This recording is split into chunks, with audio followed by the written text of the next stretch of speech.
Hello guys, welcome to weekly current affairs session.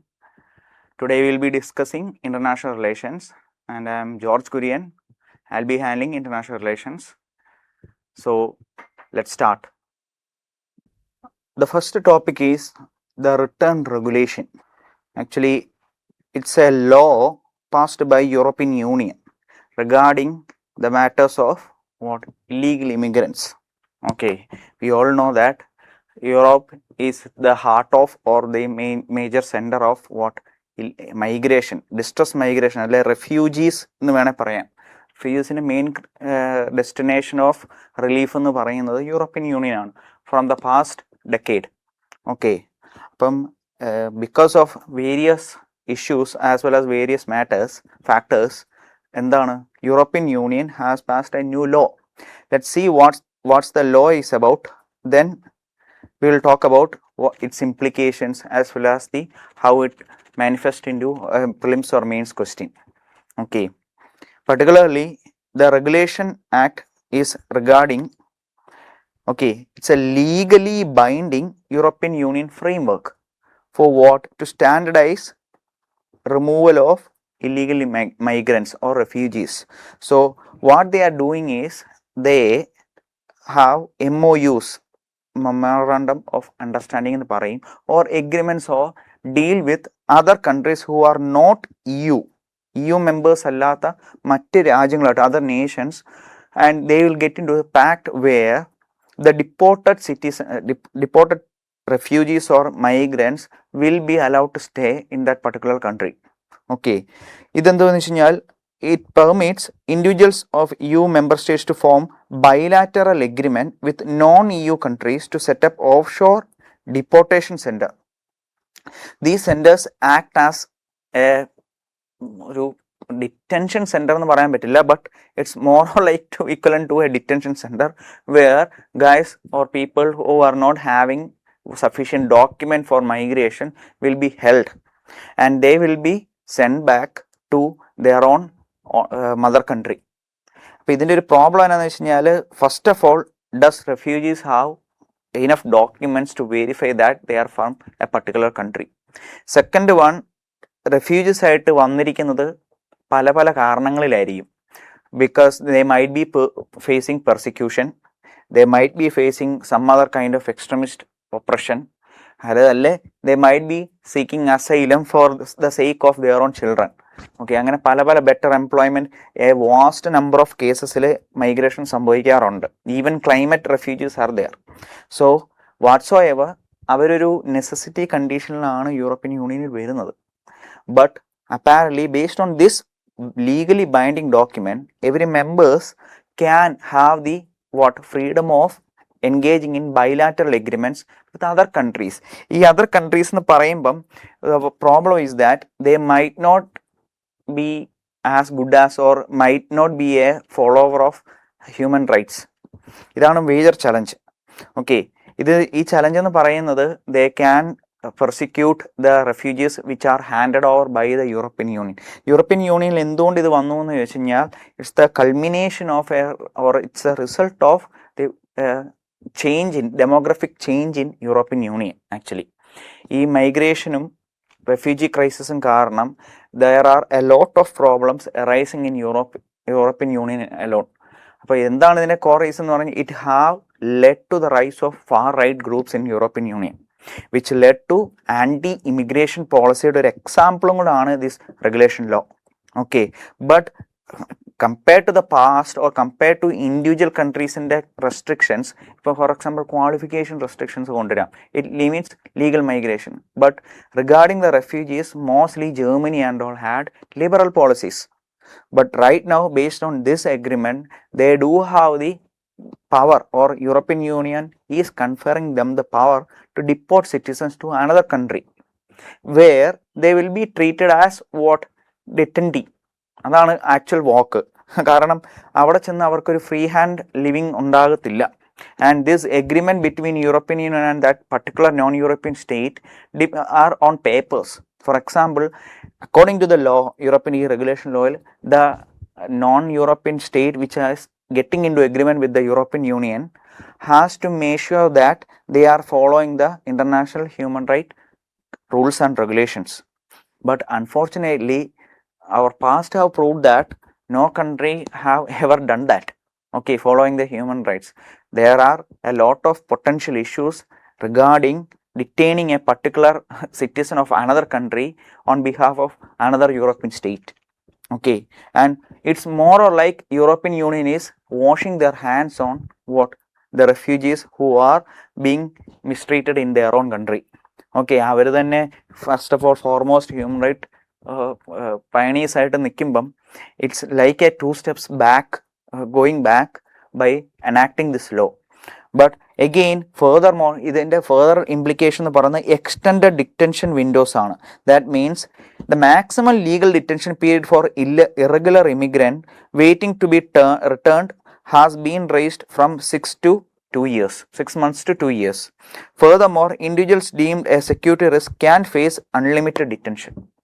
As I told you, ഈ third party countryയിലാണ് ഈ detention നടക്കുന്നത്.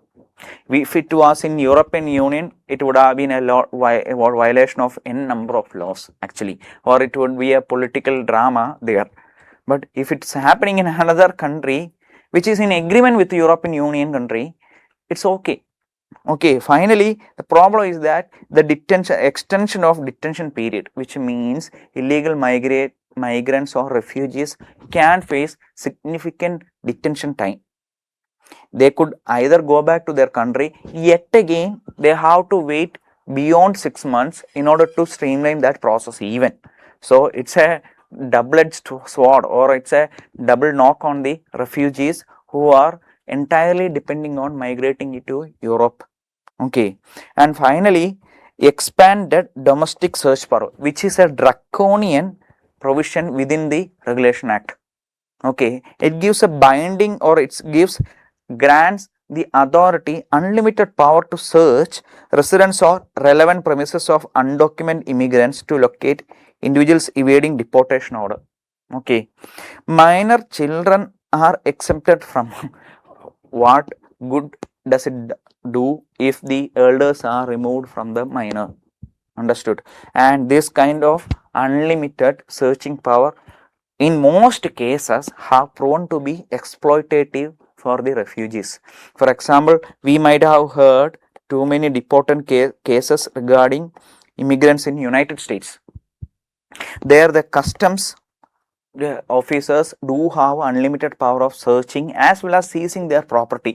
Okay, but in majority cases, as we have seen in the public outcry against the alleged violations against these immigrants in United States, there is a possibility that it could happen in these third countries who are non-European states. So in the case of a violation, European Union countries can wash their hands, and in the case of what illegal immigration and other issues, they could easily fend off these kind of disturbances, and in future it could damage as well as potentially violate their human rights of many refugees that are already facing deportation. And furthermore, they could not go back to their own country. That's why they are migrating at the first place. And again, the same scenario is being developed in another country in order to save the immigration crisis that's happening in Europe. And most importantly, right now, the problem is that for the current scenario, might be asking too many questions against European Union. So what's to study for UPSC? That is the question. So it is regarding how India can be, okay, or India's response to European Union's current immigration framework, because there might not be the case of large immigration or refugees from India, but there are potential problems with what Indians who are residing in European Union, particularly students who are currently enrolled in their own universities. Okay, so there are n number of cases where Indian students are stay backing in European Union states even beyond their statutory limit, which are allowed in the course of their tuition or their studies. So what about them? That is the problem. They does not want to come, they might not want to come back to India, or there are, even though there are provisions for coming back to India, there is a potential problem of shifting them to countries who are engaging in agreement with the European state. That is going to be a problem for India, particularly after we have signed what FTA. They have liberalized, on one hand they have liberalized what the free hand movement of goods and services, including what skilled migration as well as what educational migration. On the other hand, even beyond their stay, even if there is a problem of overstaying beyond the limit, they have to face another route of what? Discrimination. Okay, that is the problem with this current law. And finally, most importantly, how others would be, how it would create a domino effect in the European states. That is another problem. Especially, we have been witnessing so many crises in the nearby region, which would affect furthermore against whom? The refugees. So it's a purely analytical scenario that how European states are firmly standing on their own principles when the problem comes. And the right wing is going to hit back again by bringing these anti-immigration policies, which is going to hurt mostly Indians who are currently pursuing what? Migration to European states. So one way or another way, though it seems it might hit the refugees at first or illegal immigrants at first, it would in long term affect Indians per se. It can affect our own what? First of all, via them we do earn a significant percentage of what? Remittance. That is another problem. And there can be potential problem of human right violations of Indians itself, which is a problem, which is going to be a problem with India and European Union. And all the more, another major issue regarding, apart from this human right violation, is that how we are standing on human rights by bringing our own laws against it. Okay, it's a matter of what? That kind of what? Convergence or that the convergence of interest turning into conflict of interest. That is the point when it comes to India, European Union's the current return regulation. Okay, our next topic is the joint credit mechanism. ഈ മുൻപ് പറഞ്ഞ regulation law actually remains analytical perspective കാണാം. Priorly, how it affects Indians is the main problem. Secondly, how it's changing. Okay, the international relations in the aspect on how human right violations are happening in the new formats. Okay, the pioneers or the so-called the bearers of human rights are bringing the laws, and which is also binding on its states. Okay, it clearly shows what's going to be the path in front. Okay, and in near future we can expect more anti-immigration policies from European Union, which is going to hurt so many countries' interest, particularly India, who is completely or more or less rely on what? People export. Okay, our main source of revenue comes from remittance. In that case, it's going to be a blowback for India too in long term. That's the analytical perspective here. And the draconian provisions which are imbibed in the law, which otherwise EU stands for. Okay, that is the irony of this particular law. Whatsoever they have passed it, and the corresponding accommodations will be there in future. So we have to wait and see what's going to be the condition as well as the future of the existing refugees as well as what? Illegal migrants who are staying back in European Union. That includes Indians too. And our next topic is the joint crediting mechanism. Okay, the joint crediting mechanism, actually, though it's an environmental topic, okay, it's very important for international relations. We'll explain why. India signs the pact with Japan for low carbon technologies. Okay, you all might have heard about what? You all heard about Paris climate deal. Okay, there are n number of provisions for carbon offsetting. So the current provision is that the government of India and Japan officially adopted rules of implementation for the joint crediting mechanism. Okay, JSM is governed internationally by Article 6.2 of the Paris climate deal. Okay, under UNFCCC. Okay, Paris Article 6.2 എന്ന് പറഞ്ഞു കഴിഞ്ഞാൽ actually it's a provision for financial mechanism for carbon sequestration അല്ലെ carbon credit എന്ന് വേണമെങ്കിലും പറയാം, which means one country, നിങ്ങൾക്ക് എല്ലാവർക്കും അറിയാമായിരിക്കും, or I'll just briefly explain how it works. Okay, beforehand you need to know what is the case of carbon credit. See, ironically, every country will have a certain amount of pollution limit. It depends upon whether you are a developed or developing country. Preliminary classification is like that.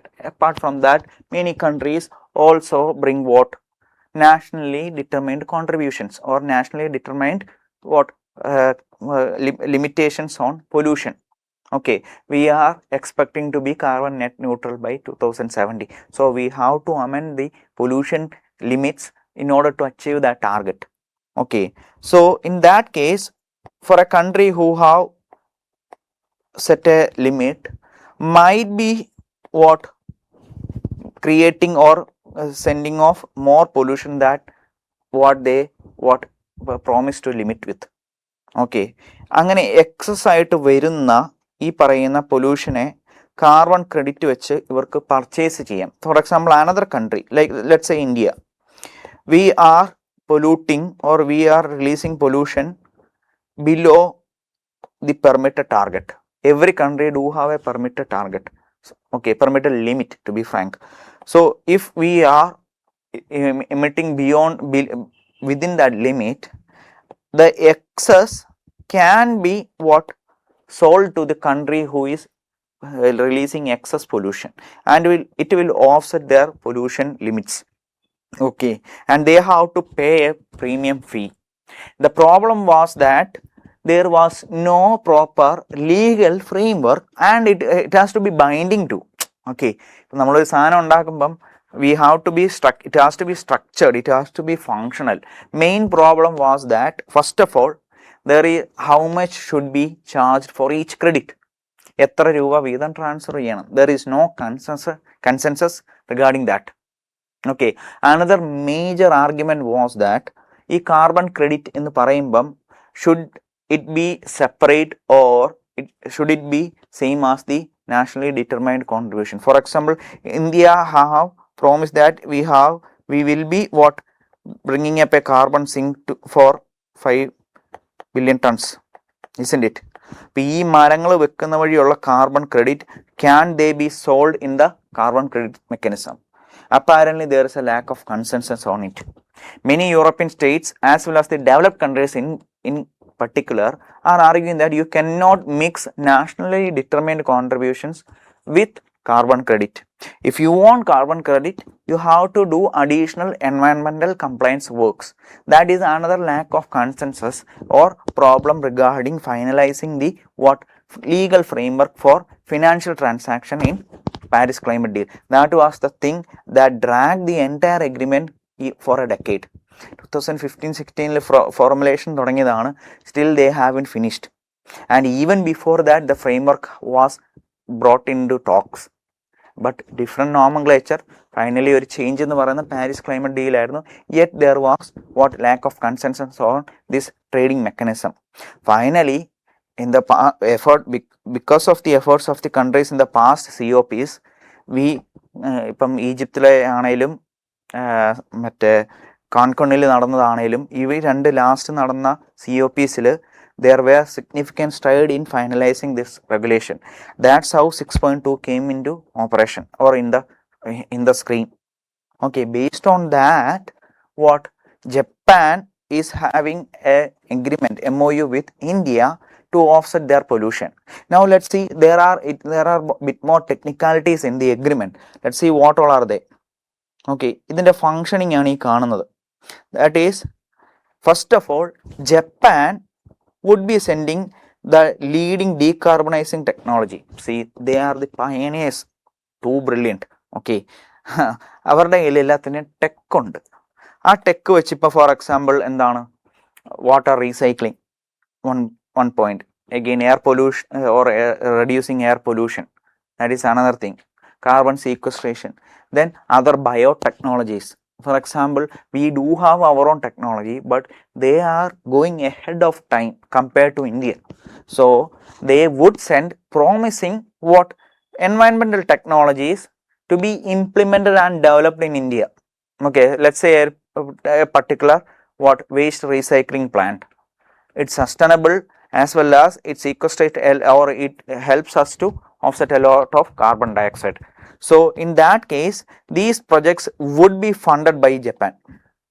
Not entirely, but majority in terms of technology as well as fund comes from Japan. And because of it, we developed what environmental compliance, and we will obviously have what carbon credits to spare.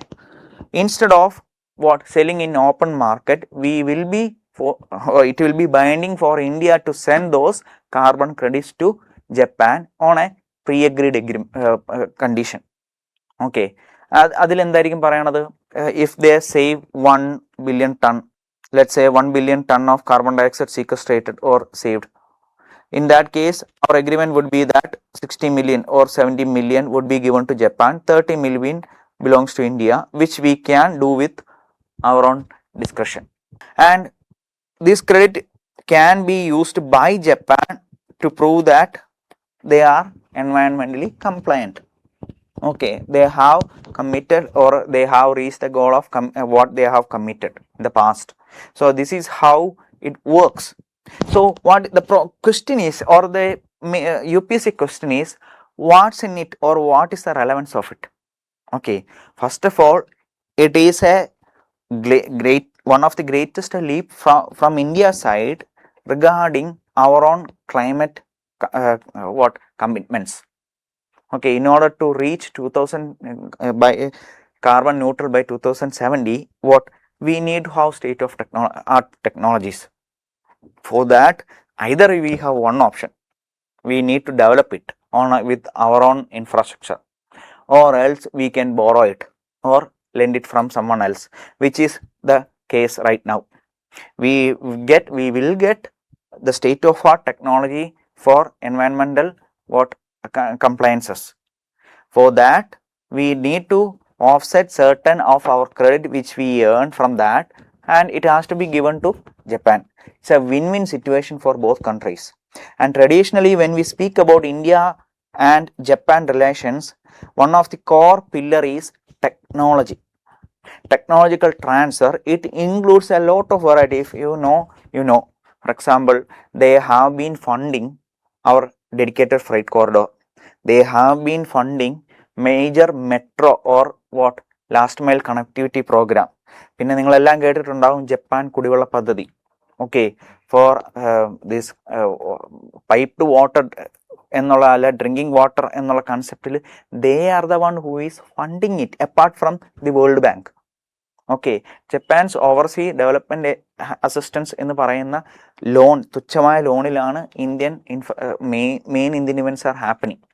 Then again, the most prestigious one, the high-speed rail connectivity within India. മുംബൈയിൽ നിന്ന് വരുന്ന ഈ പറയുന്ന high-speed connectivity project is more or less what funded, and almost its technology is given by Japan.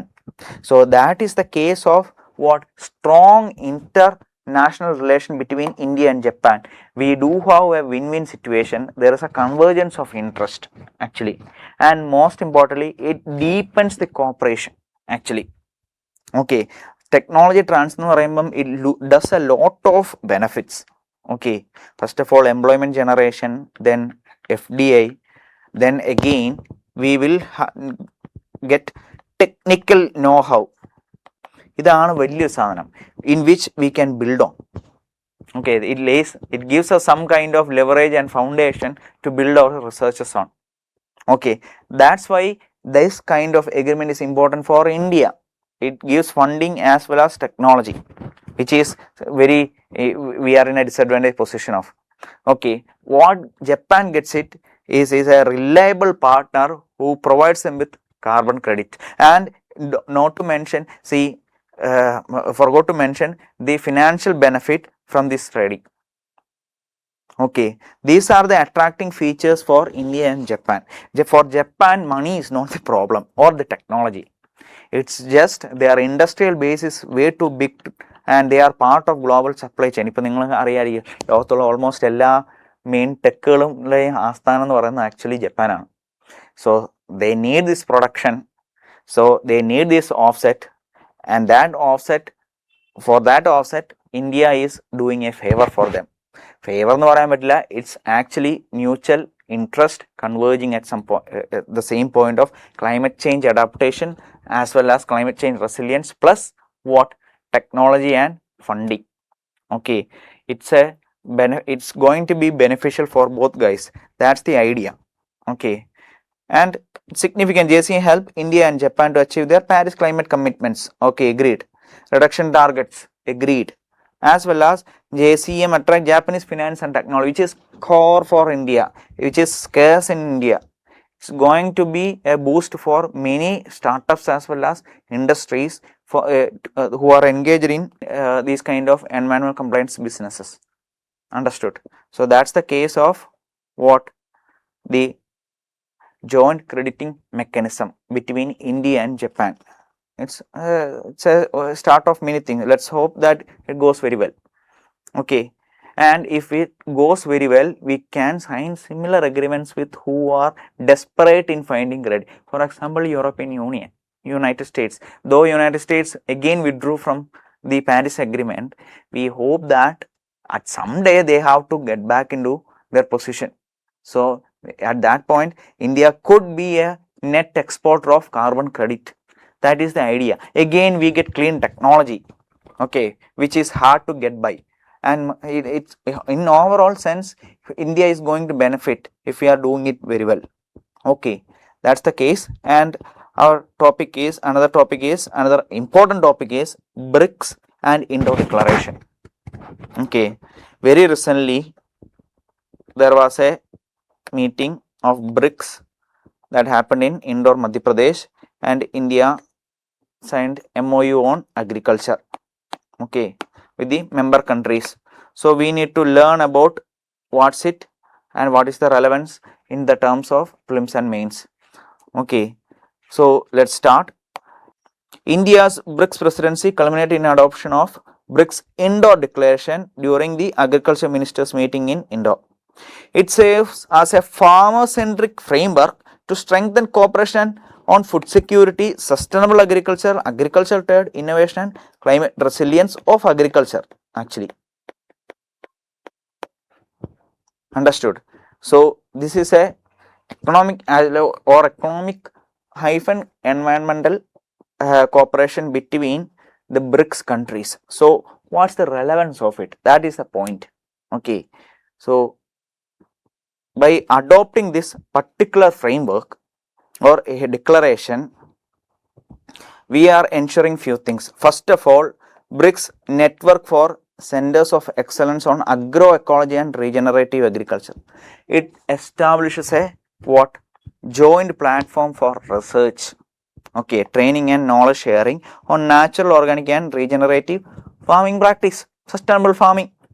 Okay, the question is actually how well others are going to be participating, okay, because of the sensitiveness of the what technical know-how and what this agriculture, okay, technological actually IPR എന്ന് പറയാം.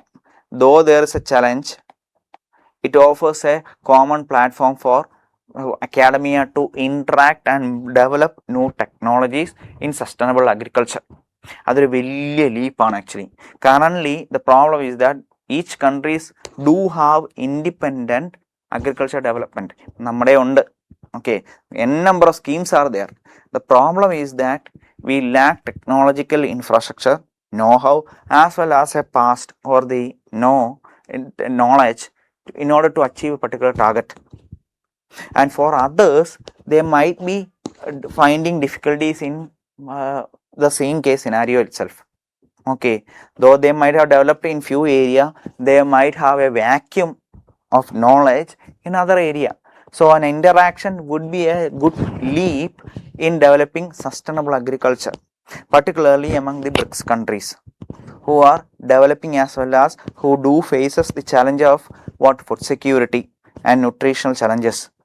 Okay, we underweight and micronutritional deficiency in the it can be addressed by developing through a common platform.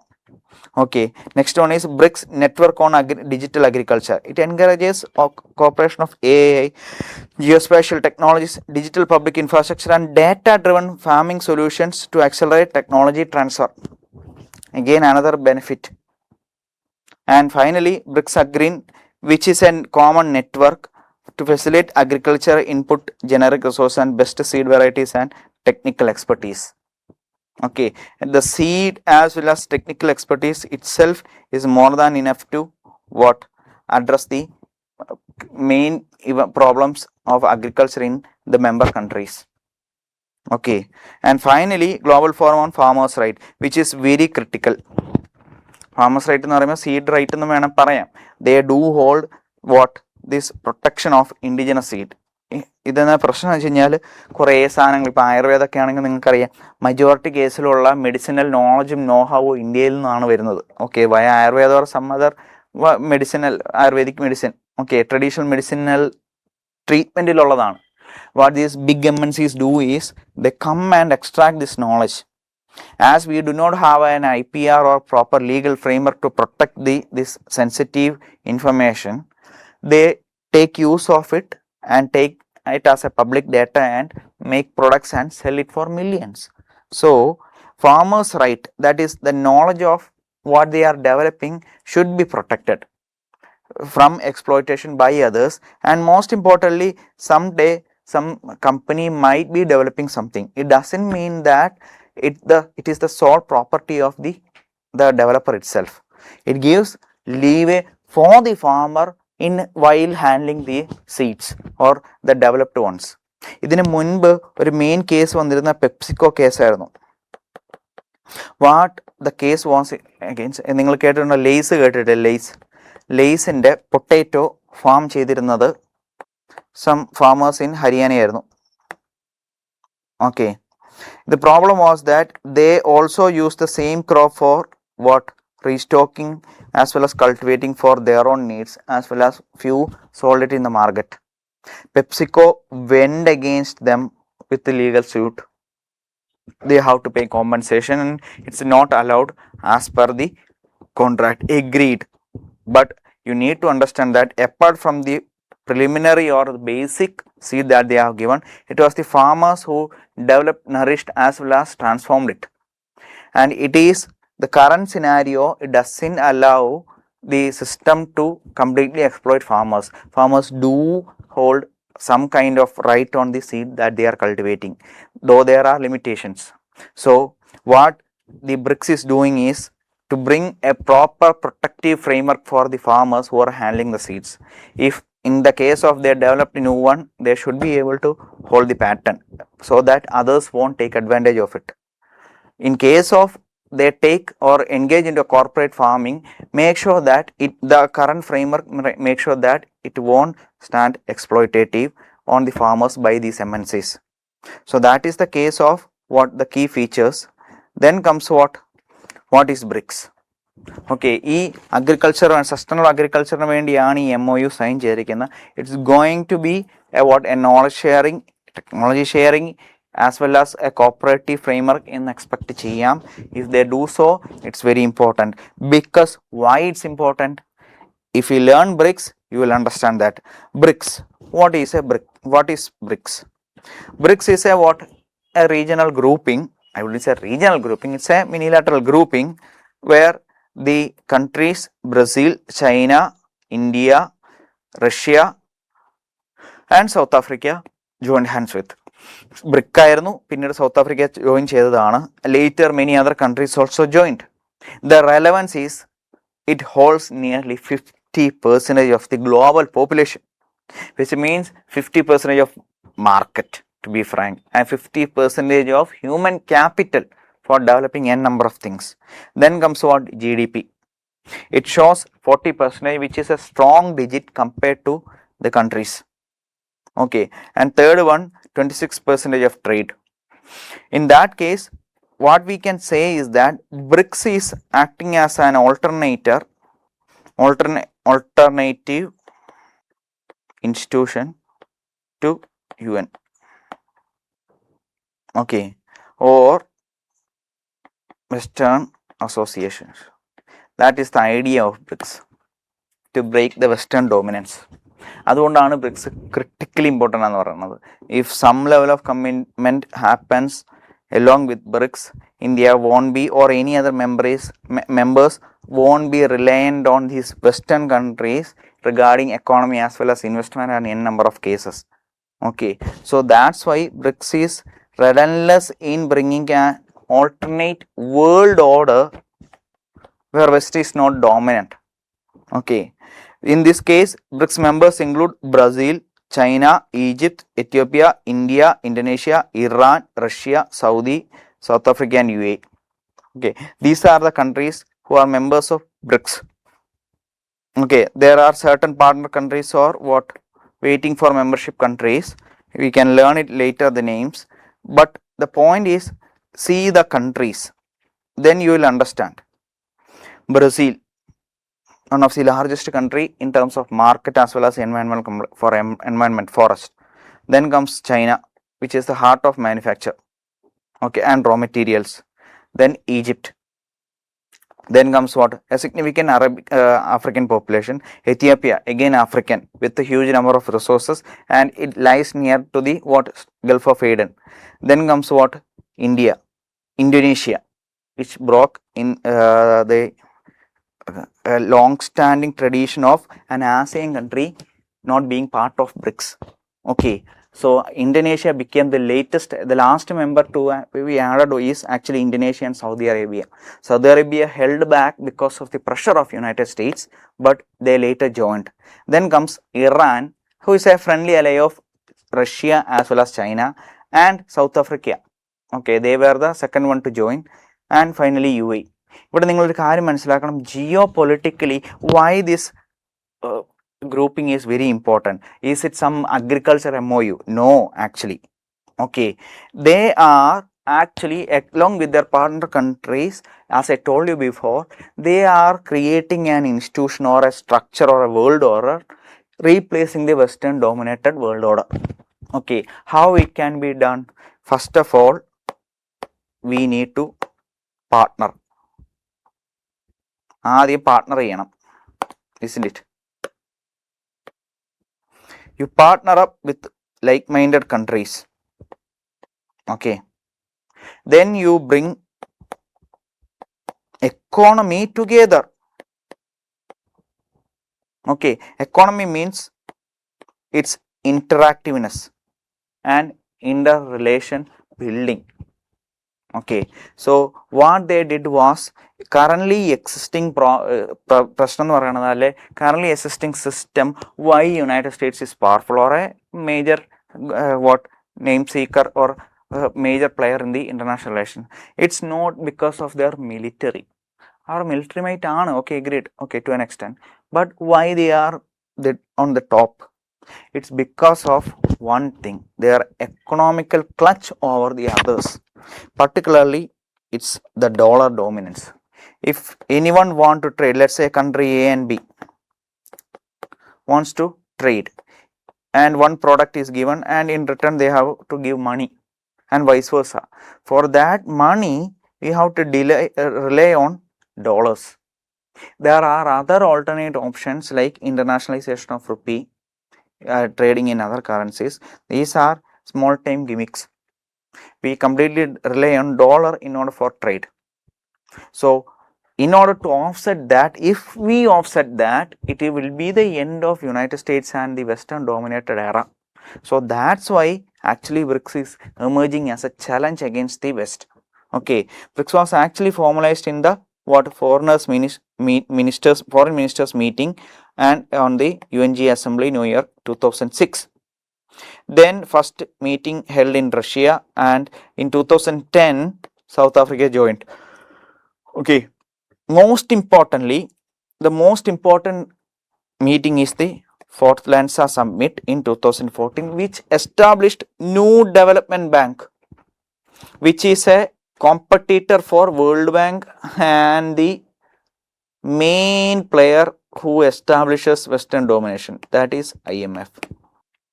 Okay, these two guys are being slowly replaced by the New Development Bank. How? They do the same works offered by IMF and World Bank in a better way. Okay, and again contingent reserve in case of backup. Okay, so ഇതിൻ്റെ point വെച്ചാൽ new development bank വന്നതോടെ it have been shadowing IMF and World Bank. Furthermore, they have decided to develop an alternate system of payment other than SWIFT network, which is established by United States. ഞാൻ നിങ്ങളോട് പറഞ്ഞല്ലോ, country A, country B. This is the bank. This country B gives enough money of their own currency. This bank holds it and send it as dollar to A. Okay, and it happens with n number of countries. Okay, and this cross-border border payment is currently based on dollar, that is SWIFT framework. ബാങ്കുകൾ ഒരു association ആണ് ചെയ്യുന്നത്. But if we bring with alternate currency, we have to bring alternate system too. Almost similar, but the currency is different. So it will reduce the reliance or the dependency on dollar for us or any other country. കാരണം എന്താണ്, trade ചെയ്യാൻ നമുക്ക് വേറെ currency ഉണ്ട്. We need not have dollar to find solution. Okay, that is the case. Then ഇവരെന്താണ് ചെയ്തിരിക്കുന്നത്, connectivity, അതായത് ഈ പറയുന്ന UPI for India and Russian system of transfer of financial messages SPFS, Chinese cross-border inter-bank payment system, ഇങ്ങനെയുള്ള എല്ലാം വന്ന് എന്ത് ചെയ്യും, ബ്രസീലിലെ പിക്സിലും വന്ന് ജോയിൻ ചെയ്യും. So it's like an interconnected method or a framework, financial framework or like operational framework as an alternate to SWIFT framework, which is already existing. Okay, നമ്മുടെ ഇവിടെ വെസ്റ്റേൺ യൂണിയൻ ഒക്കെ കേട്ടിട്ടില്ലേ, we send money and they give equivalent money to the counterpart in the another country and vice versa. Remittance എന്ന് പറഞ്ഞാൽ നമ്മൾ കേൾക്കാറില്ലേ, these money are held by or transferred by ആ ഫ്രെയിംവർക്കിനാണ് Swift network എന്ന് പറയുന്നത്. We are finding an alternation. This is one of the major reason USA would go for war with anyone. അവരുടെ dollar ഡോമിനേഷനെ offset ചെയ്യാനാണെങ്കിൽ അവർ വാറിന് പോകും, guaranteed ആണ്. One way or another way they would bring or build a war for it. Okay, that is the case. And secondly, most importantly, by reducing this reliance, we can offset the pressure from United States. ഇപ്പോൾ ഒന്ന് പറഞ്ഞ് രണ്ട് sanction, അച്ഛനെ വിളിക്കുന്ന പോലെ എന്താണ്, ഒന്ന് പറഞ്ഞ് രണ്ട് സാങ്ഷൻ ആണ്. So instead of that, we could bring up or build on this our economic entangled with other countries through alternate framework. Okay, that is the case. And finally, being the chair of BRICS, we need to develop something big. We are the visionaries, so we have to be committed to our goals, which in turn have previously we have held in 2012, 16 and 21 we held chairmanship, and this is our fourth time in 2026, and we have held it. Now it's MOU on agriculture, and we are expecting more MOUs between the member countries in order to develop an alternate system to the West dominated system. Okay, ഇപ്പോൾ UN എടുത്തോളൂ, G7, G20 ഇതെല്ലാം ആരാണ്, west dominated ആണ്. Now we are talking, actually if the BRICS grow, it can have the ability to topple the Western world order. Actually അവരും വന്ന് കംപ്ലയൻസിൽ നിൽക്കേണ്ടി വരും, വർത്തമാനം പറയാനുള്ള കംപ്ലയൻസിലാകണം. Okay, now it's not the case. So that is the point of or importance of BRICS as well as the recent initiative. To start with, we do have n number of issues. In order to address that, educational or collaborative effort is a start to minimize the existing conflict between the countries. നിങ്ങളെല്ലാവർക്കും അറിയാം ഇന്ത്യയും ചൈനയും ഒരുമിച്ച് ചേർന്ന് പോകത്തില്ല. But being practical, keeping aside the differences, if we start engaging in these kind of activities, a common goal of opposing West, okay, Western oppression to be frank, then we can develop a better relation than the existing one. That is another point. Okay, so BRICS hold a lot of multitudinal benefit for India as well as necessity for India in order to cooperate with other country. അതും മനസ്സിലാക്കണം. And again, though it's not a military organization, BRICS offers unites 3 largest militaries apart from China, Russia, India. Who else to beat these threats? So issues existing is the main problem, but embracing this institution as well as its provisions and bringing up new efforts can subside the existing issues, including the border disputes. Okay, that is the case of BRICS and their recent Indore declaration. And our final topic is Operation Amistad. You might have heard the back-to-back earthquake happened in Venezuela. നല്ല സമയമാണ് അവർക്ക്, എന്ത് ചെയ്യാനാ, കഷ്ടകാലം എന്ന് പറഞ്ഞാൽ മതി. Whatsoever, the earthquake struck very badly in Venezuela. There has been a reported incidents of huge infrastructure as well as human life loss.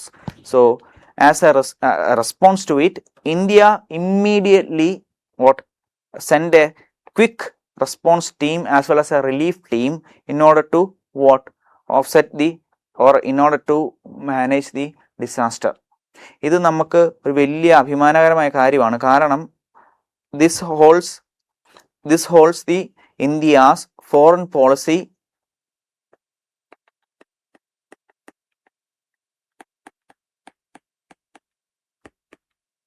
statement of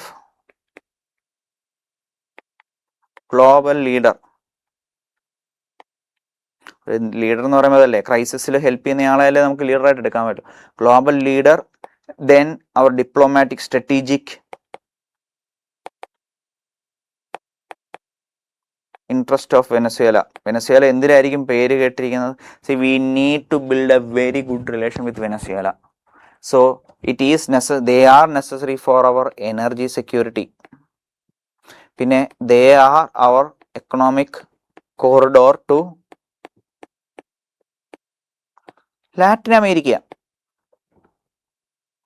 Okay, market access. നമ്മൾ അവരെ സംബന്ധിച്ച് കുറച്ചും കൂടെ വേ സുപ്പീരിയർ പ്രോഡക്ട്സ് പ്രൊഡ്യൂസ് ചെയ്യുന്ന ആളാണ്. So we can export there.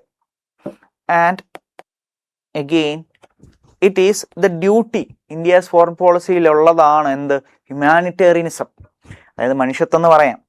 And we are pioneers of it. We state ourselves like that and we do a lot of things. അക്കാര്യത്തിൽ ഇന്ത്യനെ ബഹുമാനിച്ചേ പറ്റുള്ളൂ. We are doing something far great work compared to anyone else. So as part of it, we have sent a response team to, as well as enough materials and resources, medicine, everything to Venezuela as a token of goodwill. So that is the case. ഇത് prelims topic ആണ്. Operation Amistad എന്ന് പറഞ്ഞു വേണം ചോദിക്കാം. അതല്ലെങ്കിൽ മെയിൻസിന് how India act as a global leader എന്നുള്ളതിൻ്റെ ഒരു ക്രിട്ടിക്കൽ പോയിന്റ് ആണ് disaster management. We have not only send missions here, across the globe നമ്മൾ ചെയ്തിട്ടുണ്ട്. Okay, so in that case this is one of another feather to the crown of India's humanitarian aids across the world. That's it. Thank you. Amrita IAS Academy.